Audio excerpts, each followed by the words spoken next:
Have you ever looked at someone and thought, how do they have time for everything? If you, like me, struggle with making time for all of the different things in your life, I'm going to show you the best way that I have come up with to organize my life and make sure that not one thing is getting all or most of my attention. If you're new here, I'm Kevin Reynolds. I'm a parent, I work full time, I have a business, and I am building this YouTube channel. So one of the biggest mistakes I see people make is they're building a one-sided life. You know that person, the one who only talks about work or only talks about sports, or they only talk about the one hobby that they're completely obsessed with and have no other aspect to their personality or their life. And eventually, everything else suffers because of this. All of their time and attention is focused on one part, one aspect of their life. I don't want that. So how do I organize my life in a way that is simple and allows me to give everything that I want to its proper time and attention? Well, I want you to think of your life in buckets. Yes, buckets. Most people don't actually have a time problem, they have a life organization problem. Let me show you.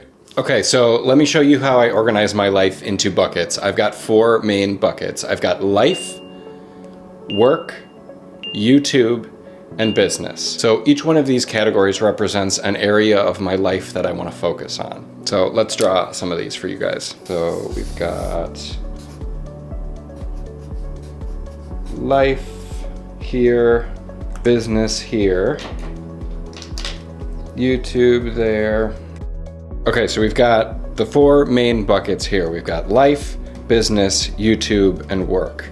But I'm going to show you how I organize my tasks, my goals, and everything based on this system of buckets. So for example, business might have new products or better advertising. YouTube, my new overhead camera shot, or better thumbnails, for instance. Work might be catch up on reports.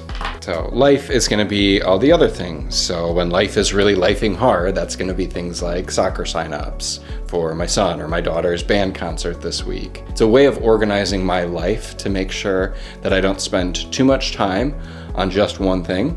Now, the idea of organizing your life into buckets is useful because if you try to pour too much into only one bucket, we all know what happens, right? It'll overflow. If you spend too much time in one specific aspect of your life, you're going to be unbalanced. You're not going to work on all the other things, and you're going to have a one-sided life. And that sounds incredibly boring to me. So this next week, I challenge you to try and think about what your buckets are in your life. What are the things that you are focusing on? What are the areas of your life that you want to be part of you? And then I want you to think about how evenly or unevenly you're filling those buckets. If you love all things productivity, time management, and just trying to be a better version of yourself, this is the channel for you. So if you haven't hit subscribe already, I want you to do it right now. And then after that, I want you to check out another video on my channel. I know that you are going to like it. You especially might like our segment called Productivity Corner, where I answer questions about productivity and time management every single week. You're going to love it. It is very real, heart-to-heart advice and things that I've learned the hard way that hopefully you don't have to. Great. See you in the next video. Go be productive.